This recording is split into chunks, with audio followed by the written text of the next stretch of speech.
Et salut à tous, content de vous retrouver pour une nouvelle émission, l'expert, votre émission quotidienne sur YouTube où dans cette émission je vous partage mes analyses, mes conseils pour vous aider à faire vos pronostics sur les différentes rencontres du jour aujourd'hui en NBA. Alors pour ceux qui ne me connaissent pas, je suis Dorado, parieur professionnel au Mexique. Ça fait depuis plus de 10 ans maintenant que j'aide les parieurs dans la francophonie à augmenter leurs revenus grâce à leur passion des paris sportifs. Et si c'est aussi ton objectif, n'hésite pas à t'abonner à la chaîne YouTube, d'activer la cloche des notifications et surtout d'aller me suivre sur les différents réseaux sociaux. Les liens sont dans la description de la vidéo. J'espère que vous avez la forme, les amis. On a une grosse carte aujourd'hui, 11 matchs au programme, donc on va voir ça ensemble. Avant de commencer, je voulais remercier tous ceux qui ont vu la vidéo déjà, on est à 1700, on s'approche petit à petit des 2000, ça fait plaisir.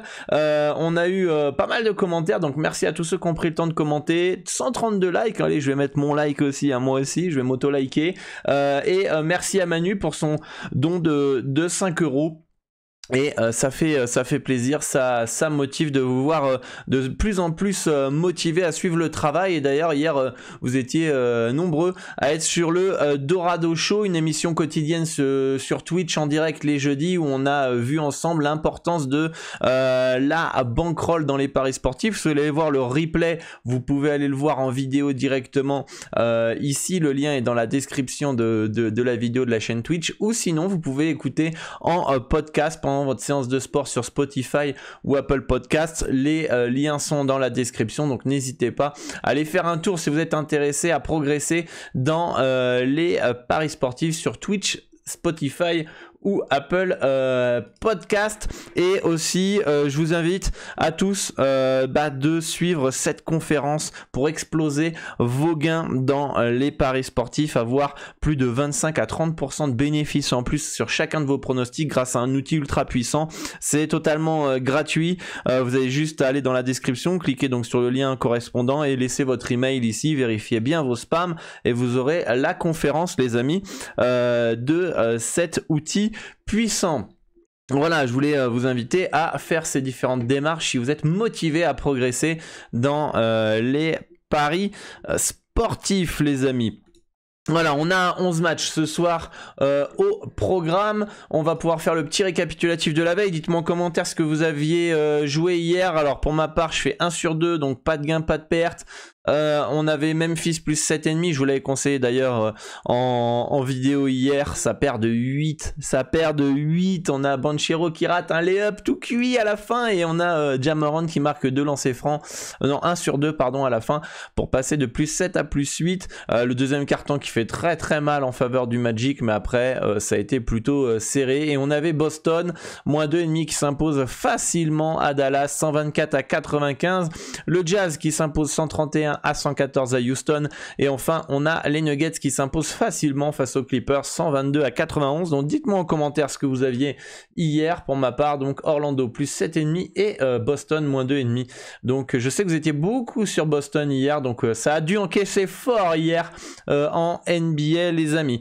Bon, on a 11 matchs au programme, on va pouvoir décortiquer tout ça, on a pas mal de choses à dire et on a la première rencontre entre les Pacers et les Blazers avec une projection, comme vous pouvez le voir à l'écran, une victoire 117 à 114 en faveur des Pacers. Les Pacers qui partent légèrement favoris, une victoire de 3 points pour ma part. Les bookmakers donnent une victoire avec un handicap de moins 2, on est plutôt ok au niveau des points. Alors je vais réduire cette page ici pour que vous le voyez bien à l'écran, voilà. Donc on a une petite victoire de 2 points, on est plutôt pareil au niveau des handicaps. Au niveau du cut, on est un peu en dessous nous. Moi, alors je sais pas si vous voyez à l'écran, non vous n'allez pas voir mon fichier d'analyse. Douloulou, il est où? Il est là. Voilà, on a en Indiana, on a un cut à 231. 231, il est un poil haut.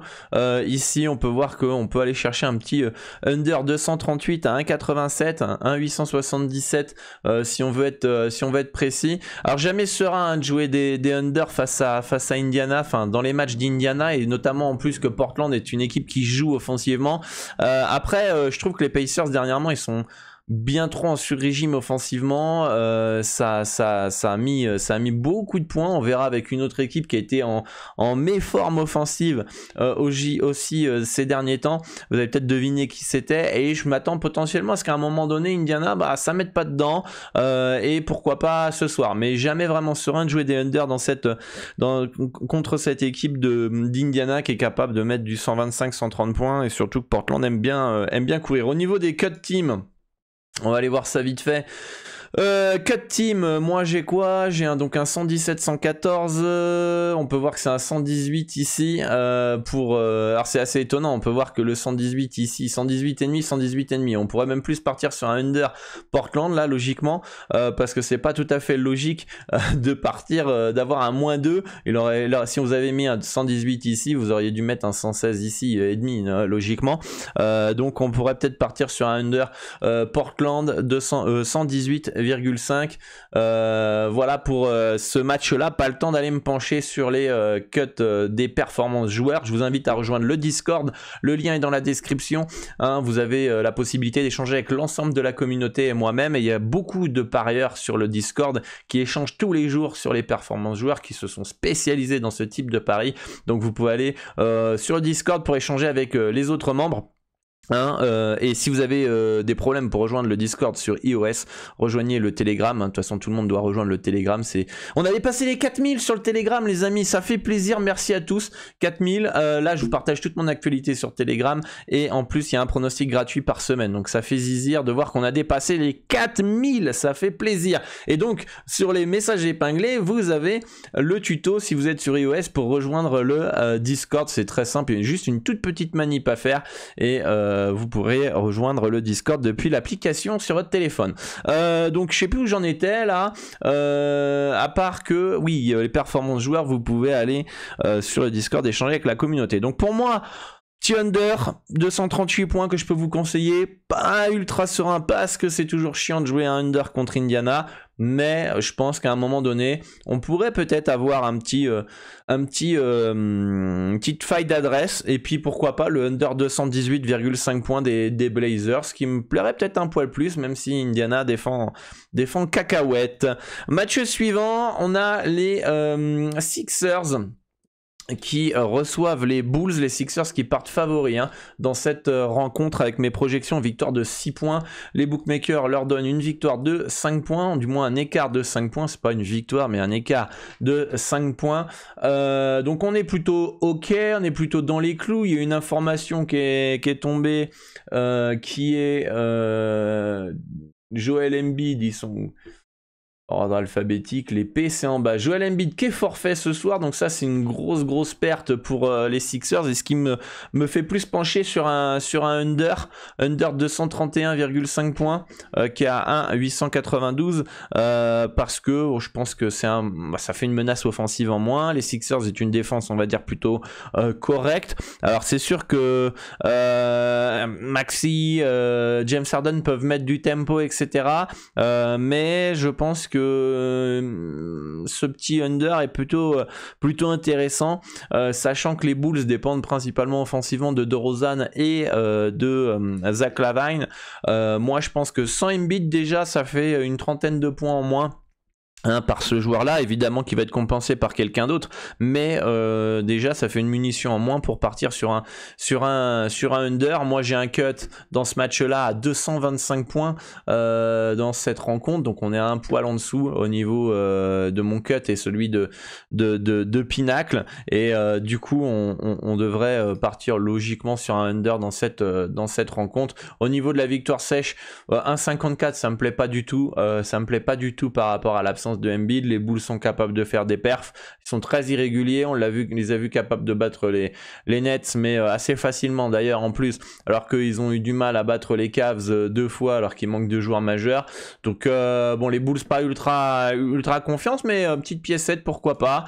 Voilà, là on essaye d'aller un petit peu plus loin dans la réflexion, même si mes projections donnent aucune value sur les victoires et les handicaps pour ce soir dans ce match là.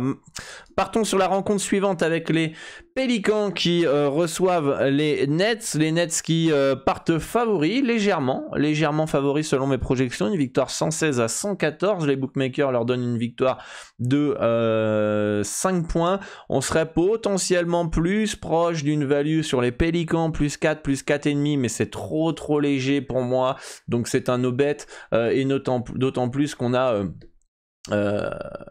Zion Williamson qui est forfait, Larry Nance incertain et Brandon Ingram qui est absent, donc voilà, l'absence de Zion déjà fait mal, et moi me retire tout de suite des Pélicans. Au niveau du cut, j'ai un cut à 230 points, et on peut voir que le cut ici il est à 230,5, 231 environ, donc pour moi il y a pas de value dans cette rencontre. La rencontre suivante, c'est les Raptors qui reçoivent les Knicks pour cette nuit, les Knicks qui partent outsider, tout à fait logique pour moi. Les Raptors sont très chiants à domicile, un petit moins 3,5 selon les bookmakers, moi j'ai un moins 3,3 pour être précis. On a une victoire de 4 points, 3 points selon mes projections. On a un cut à 218 pardon sur ce match là, entre les Raptors et les Knicks. Moi j'ai un 227 en termes de points, donc là on a un gros écart. Alors après, Toronto, on sait que c'est une équipe défensive, enfin qui joue dur, dans les stats, ça se ressent pas trop que c'est une équipe défensive. La meilleure défense, je crois que c'est Cleveland, mais je suis pas sûr.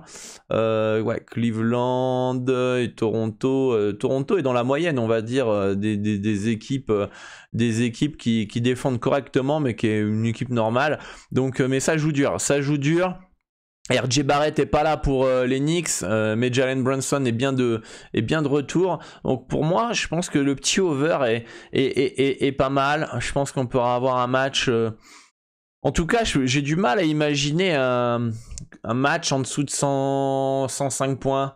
107 points, donc si le over ne passe pas, il passerait pas de peu pour ma part, sauf défaillance offensive incroyable, mais je pense que le talent offensif est des deux côtés. Les Raptors, à la fois c'est défensif et à la fois ça joue bien, ça joue. Quand je dis ça joue, c'est que ça a un bon rythme, voilà. Et je partirais plus sur un over 218. Regarde, on a une notification ici, mais on n'a pas, c'est pas une information, donc on laisse tomber cette notif. Donc voilà, moi je partirais plus sur un over sur cette rencontre là. Au niveau des cut team, j'ai oublié de le faire sur le match d'avance, c'est pas grave, on a 115 à 112 pour ma part, 115 111 si on arrondit, ça dépend de quel côté. Donc on peut voir que on pourrait partir sur un over sur les deux rencontres ici. Over, j'ai 111, là il y a 3-4 points à peu près, et ici on aurait 115, on a 5 points de retard, donc j'irais plus sur un over 110,5 points de Toronto, c'est celui où il y a le plus d'écart entre mes projections et ce qui est proposé sur les books. Donc voilà un petit peu pour ce match-là. Dites-moi d'ailleurs en commentaire tout ce que vous pensez, et si vous souhaitez rebondir, ajouter des précisions sur les différentes rencontres, avec grand plaisir, je lirai tout ça, et ça apportera plus de précision dans mes vidéos si jamais j'oublie certains arguments. Donc n'hésitez pas à le faire, à faire part dans les commentaires. Les Bucks qui reçoivent les Hornets qui sont vraiment nuls à chier. Ça défend pas, ça joue, ça vient juste prendre le Shekos, partent logiquement outsider, selon mes projections, victoire 122 à 110 pour les Bucks, donc un écart de 12 points. Les bookmakers donnent une victoire de 10,5 points des Bucks. On est plutôt dans les clous. On a du côté de Milwaukee le retour probable de Giannis, de Jrue Holiday et de George Hill. Donc là on a l'équipe qui risque d'être au complet du côté des Bucks. Du côté des Hornets, on a toujours Gordon Hayward et Kelly Oubre qui sont pas là, donc ça change pas, et pour moi, ça me semble plutôt bien placé ce H-. Les Bucks dans un combo recomposé 1-23. Bon, logiquement, vu de mes projections, ça doit être une victoire facile. Moi, je trouve que Charlotte, je sais pas, il y a peut-être quelque chose qui a cassé, qui fonctionne plus dans cette équipe. Ils ont changé de coach cet été. Peut-être que ça va faire le ménage, j'en sais rien. Est-ce qu'il y a les joueurs... des fois, en fait, non, ils sont... Comment expliquer ? c'est une équipe qui est relou, il y a le talent. Il y a le talent pour faire largement mieux de ce qu'ils font cette année. Donc les Bucks 1-23, dans un combo recomposé, pourquoi pas, mais tu tombes le soir où Charlotte est en feu et a envie un petit peu, etc. T'es pas serein avec ton Bucks 1-23. Hein. Donc voilà, pour moi, c'est une piste, mais pas plus... voilà. Bon, vu de la dynamique, si, le 1-23 Bucks dans un combo recomposé, why not, mais bon, pour moi, c'est pas de value en tout cas, parce que j'ai un moins... Bon, allez, on pourrait dire que c'est léger value, parce que j'ai un moins 12, les books donnent un moins 10, on va dire que c'est légèrement value, si on doit pousser un peu le bouchon. Le total de points, moi j'ai un quoi déjà ? Total de points, j'ai un 231, c'est un 232, en cut team, un 121... Bah voilà, les bookmakers donnent un 121,5 à 110,5, donc pour eux il y a 11 points d'écart à peu près. Bon après il faut voir avec les cotes, etc., le taux de retour joueur, mais il y a 11 points d'écart ici. Donc on est quasiment sur le même score hein, que ce que je peux proposer. Donc pour moi il n'y a rien à faire sur ce match-là, c'est un no-bet. Match suivant, c'est le Thunder de OKC face aux Wizards. Alors il n'y a plus de value sur OKC hein, les amis. Hein. Je ne sais pas si ceux qui suivent depuis le début de la saison l'expert, ouais, vous vous souvenez qu'on jouait souvent le Thunder dans les différentes rencontres et là ça fait plusieurs semaines, plusieurs jours où on joue pas du tout le Thunder. Pour moi il n'y a pas de value dans ce match là. Alors j'ai une projection qui me donne une très courte victoire de Washington 116 à 115, cote à 2,01, c'est un match 50-50 qui peut partir de tous les côtés pour ma part. Donc pour moi la value elle est trop fine si on part sur Washington. Donc il y a un no-bet au niveau des victoires, un no-bet au niveau du handicap, au niveau du cut.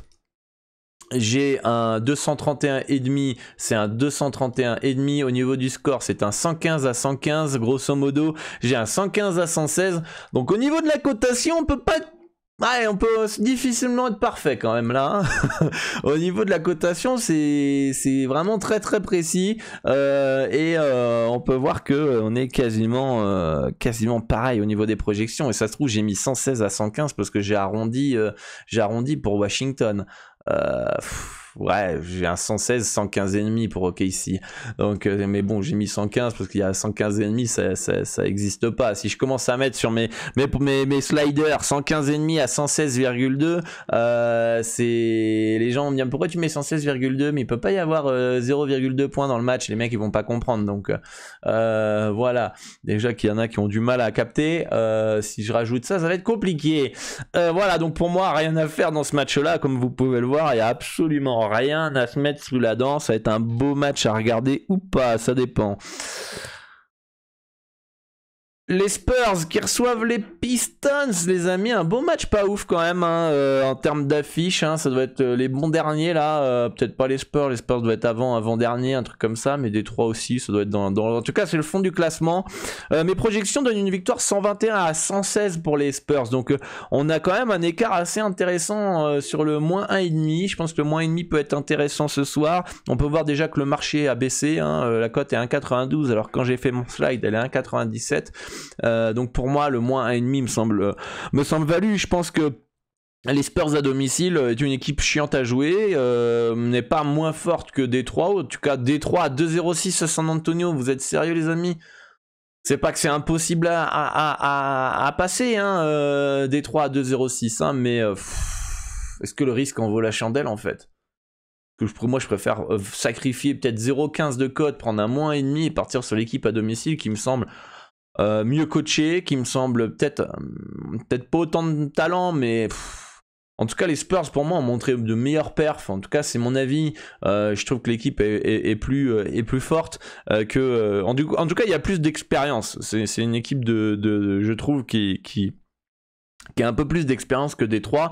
Au niveau du cut, on a un 236,5, j'ai un 237 sur mes projections. En score, on a un 117 et là, pour moi, on peut partir sur un over San Antonio dans ce match-là, puisque j'ai un cut à 121 et pourquoi pas un over 117. Ce qui est assez marrant par rapport à l'autre fois, je sais plus quel match, je crois que c'est Pacers Portland où il y avait égalité, mais il y avait un handicap de 2 points. Et ici, bon, on a un handicap de 2 points, c'est égalité aussi. Bon, bah, c'est assez étonnant. Donc ça pourrait indiquer une value sur le moins 1,5, j'en sais rien, entre le over justement, entre les Spurs et les Pistons. Pour moi, les Spurs me semblent une équipe plus chiante à jouer. En tout cas, la cote des Pistons me chauffe pas plus que ça. Moi, de toute façon, je vais mettre un petit, je vais éclairer un petit point. Moi, je m'en fous de qui gagne, qui perd. C'est-à-dire que là, voilà, mes projections me donnent value sur le moins 1,5, mais imaginons que finalement ici, ça aurait été un plus 12. Voilà, j'aurais pris le plus 12 quoi, par rapport à mes projections. Donc moi, peu importe en fait, il n'y a pas de préférence pour telle ou telle équipe en termes d'émotion et de cœur. Moi, je vais chercher la value. Si la value elle est sur San Antonio, je prends. Si la value elle est sur Détroit, je prends. Donc pour moi, la value elle est pas du tout sur les Pistons à 2,06. Donc je pars sur la value qui est, pour moi en tout cas, la value est subjective. Hein, vous me direz ce que vous en pensez de cette rencontre. Mais pour moi, les Spurs me semblent un bet sans regret. Ça me semble intéressant sur le long terme. On parle bien sur un bet sur le long terme. Sur un match, on peut le perdre, mais sur le long terme, je pense que ça paye mieux les Spurs ce soir que les Pistons. Match suivant, c'est les Cavaliers, mes petits Cavs, qui se déplacent à Denver avec une absence que j'ai vue ce matin. Celle de Donovan Mitchell qui est mis au repos. Donc bon, on a vu que quand Donovan Mitchell était un peu au travers, les Cavs galéraient. Quand il n'était pas là, ça galérait. Et si on ajoute en plus la potentielle absence de Darius Garland, ça fait les 2 meilleurs scoreurs de l'équipe qui sont pas là en déplacement à Denver. Ça me paraît quand même compliqué de voir Cleveland s'imposer ce soir chez les Nuggets. Bon, les Nuggets, je crois qu'ils sont en back-to-back. On va vérifier ça. Back-to-back, bon, c'est pas très grave en termes de fatigue. Après, attention, peut-être qu'un petit Jamal Murray sera pas là ce soir du côté des Nuggets, mais ça compensera pas l'absence de Jamal Murray, ça compensera pas l'absence potentielle de Garland et de Mitchell. Moi, j'ai une projection victoire de 4 points de Denver, donc on peut voir que le H est un poil plus haut. J'ai envie de vous dire que si Garland est là, le plus 6 peut être intéressant. Mais il faut que Garland soit là. S'il n'est pas là, c'est un beau no-bet, hein, clairement. Un beau no-bet. On a un 222,5 en termes de cut ici. Moi, j'ai un 222,5. C'est exactement la même. En termes de projection, j'ai un 113 à 109. 109, 114. Bon, là, on a une victoire de... C'est assez tôt. Ouais, non, si. Voilà, donc pour moi, j'ai une victoire 113, 109 pour moi. 114 ici, 108,5. 114,5, 108,5, pour moi il n'y a rien à faire sur ce match là. On va aller faire un petit point sur les performances joueurs maintenant que, là que j'y pense, parce qu'on a pas mal de joueurs qui sont pas là. Bon bah voilà, super, en fait moi qui veux faire une performance joueur, il n'y a rien qui est sorti à part les Nuggets et Jokic, mais ce qui m'aurait intéressé, ça aurait été de voir un peu les cuts sur les joueurs de Cleveland, mais comme Garland est incertain, forcément ils vont pas sortir les cuts, en tout cas pas tout de suite. Qu'est-ce qu'on pourrait penser ce soir? Qui va avoir des responsabilités? Si Garland n'est pas là, attention à Levert qui devrait scorer du côté des Cavs. Est-ce que Evan Mobley aura plus de responsabilités offensives? À voir, c'est un sophomore, il est assez timide, etc. J'irais plus sur du Levert offensivement pour ce soir. Et voilà, ce serait plus Levert en termes de choix offensifs si vous voulez partir sur une performance joueur et profiter des absences potentielles de Garland. En tout cas, Garland aura besoin d'un autre gars pour scorer. Je réfléchis un petit peu à qui on a, donc je vais aller regarder mon fichier. On va aller ici, NBA avec la fiche des joueurs, on va aller regarder vite fait.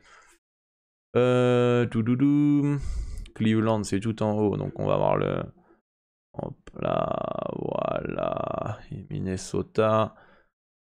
Hop, c'est bon, j'y suis à Cleveland. Donc là, on a Evan Mobley, il est à 14,3 points. Donc voilà, Levert 12,4.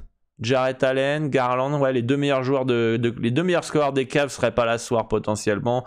Donc j'irais sur soit du Jarrett Allen, soit du Mobley.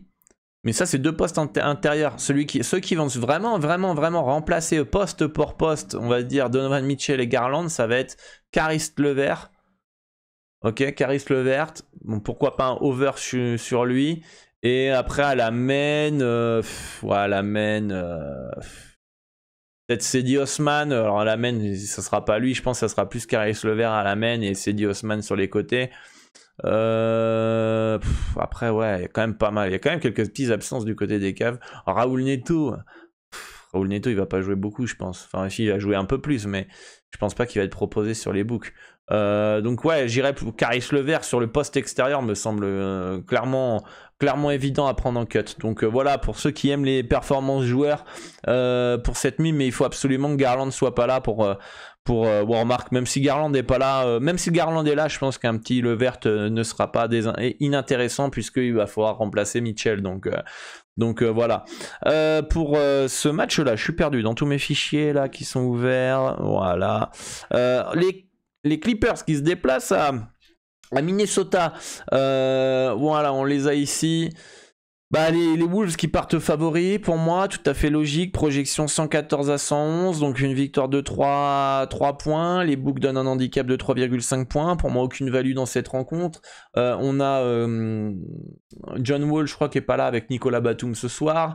Du côté des Wolves de Minnesota, on a Forbes et Reid qui sont incertains, mais ils ont retrouvé Kyle Anderson et surtout Rudy Gobert. En termes d'un point de vue du cut, donc là, on va essayer de retrouver mon fichier d'analyse. Je fais n'importe quoi, je suis pas du tout sur le bon fichier là. Voilà, il est là.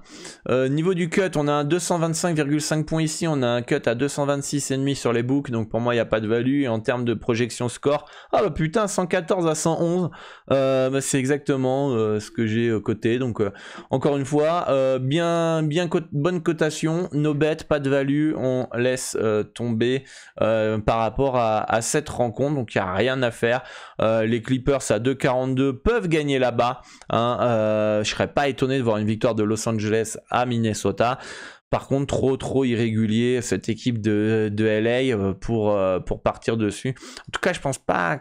1,63, les Wolves qui sont aussi très irréguliers ne valent pas le coup d'être joués. Franchement, si j'avais une petite piécette, je mettrais plus les Clippers. Mais comme vous l'avez vu, c'est hyper bien coté. Donc pour moi, il n'y a pas de value par rapport à ma stratégie. Phoenix qui reçoit le Heat de Miami. Alors Phoenix, moi je vous conseille plus un over de 114. Par contre, ça pue la merde offensivement en ce moment. Je suis désolé du terme, mais putain, les mecs, mais ils sont sérieux. Ils mettent rien en points là en ce moment là. Ça fait 2 matchs, ils dépassent à peine les 100 points, voire même ils les dépassent même pas. Donc je m'attends à une réaction de la part de l'attaque de Phoenix à un moment donné. Faut pas déconner. Donc pourquoi pas le over de 114 Ils vont pas marquer 80 points, 100 points à tous les matchs. Forcément, à un moment donné, ça va scorer. Je pense pas que ça soit uniquement l'absence de Booker, parce que ils ont déjà joué sans lui et ils ont été beaucoup plus prolifiques offensivement que ce qu'ils montrent dernièrement. Donc je m'attends à du mieux du côté des Suns. S'il y a réaction de leur part, parce que c'est vraiment moche ce qu'ils font, et notamment face à leur public ce soir, dans ces cas-là, le over pourrait sentir plutôt pas mal, et aussi pourquoi pas leur victoire. Alors on peut voir que dans mes projections j'ai un 111 à 110 en faveur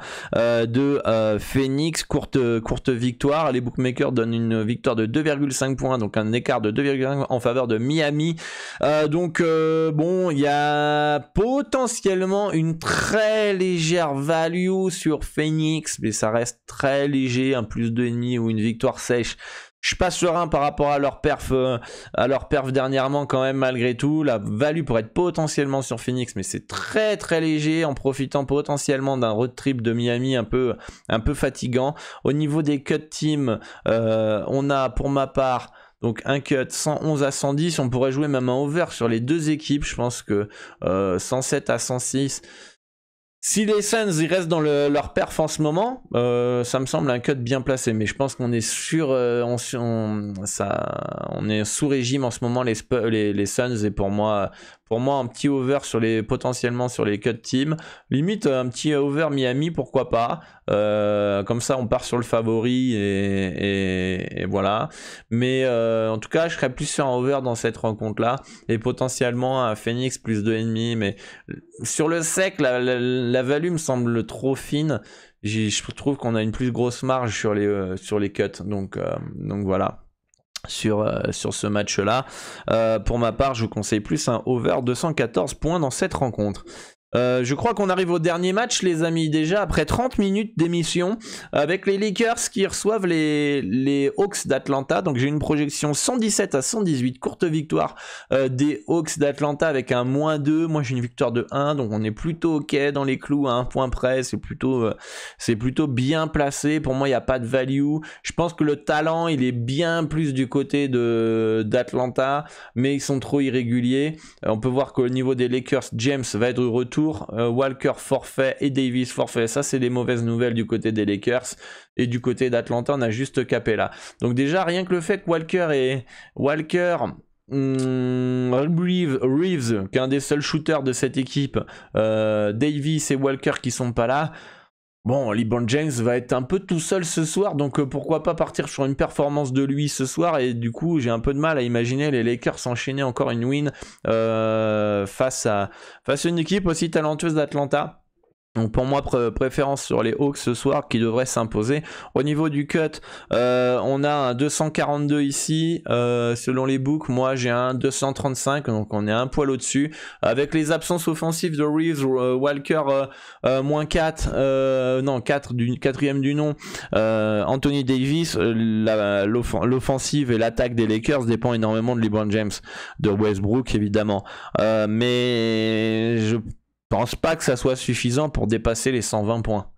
Ça me semble... Enfin, j'ai du mal en fait avec si peu de joueurs, imaginer une équipe dépasser... Enfin, si peu de joueurs offensivement, dépasser les 120. Quand on voit que des équipes comme les Cavaliers de Cleveland, bon, leur philosophie de jeu, c'est un peu plus joué posé, c'est un peu plus défensif, etc. Mais quand on voit tout le talent qu'ils ont offensivement, bien plus que les Lakers, ils ont du mal à dépasser les 120. Évidemment pas aidé par s'ils jouaient quand ils bombarderaient et ils jouaient comme des fous, évidemment ils les dépasseraient. Mais voilà, c'est pour vous montrer que bon, le talent du côté de Los Angeles me semble trop réduit pour partir sur un over 242. Ce qui est toujours chiant de jouer, c'est les unders sur les matchs d'Atlanta, qui est une équipe qui bombarde,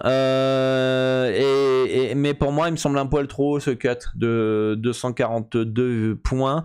D'ailleurs la dernière fois on avait joué un under 245 points, je crois que c'est les Lakers aussi face à une équipe hyper offensive, je sais plus laquelle, et c'était passé. Donc je pars encore sur un under 242 points sur ce match là, 242 à 1,97. Le marché part légèrement sur le over a priori. Au niveau des cut team, on a un 121 à 120. On voit que les Hawks partent avec un point d'écart comme moi, et on pourrait imaginer un petit under. J'irais plus sur un under Lakers, plus un under Lakers qu'un under Atlanta, parce que je vois plus Atlanta gagner. Donc voilà un petit peu les amis pour cette longue vidéo et cette carte NBA. N'hésitez pas à revisionner cette vidéo en retrouvant le minuteur dans la description de la vidéo. Je vous mets tout le temps le minuteur pour pouvoir switcher au match qui vous intéresse. J'oublie de le dire en début de vidéo. Mais comme ça vous le savez, je sais pas d'ailleurs, dites-moi en commentaire si ça apparaît quand vous regardez la chaîne, vous voyez les différents chapitres, hein, est-ce que ça apparaît chez vous sur votre ordinateur, pour comme ça je puisse savoir en fait finalement que j'ai pas besoin de préciser qu'il y a le minuteur en fait, parce qu'il s'affiche. Chez moi évidemment pour être l'admin je le vois pas forcément, donc voilà. Merci à tous pour votre soutien, votre confiance. Évidemment vous pouvez retrouver l'ensemble de mes pronostics, pas uniquement NBA mais sur l'ensemble des championnats à travers le monde sur basket-pronostic.com, sur le club privé. Vous avez tous les liens dans la description. Et merci à tous pour vos likes, vos commentaires, vos partages, ça fait plaisir. Et on se retrouve demain pour une nouvelle vidéo, une nouvelle émission L'Expert, pour décortiquer cette carte NBA. À tout de suite sur le Discord pour échanger tous ensemble. Et moi je vous dis à bientôt pour une nouvelle vidéo. Bonne chance pour vos pronostics et soyez toujours prudents avec votre money management. Ciao.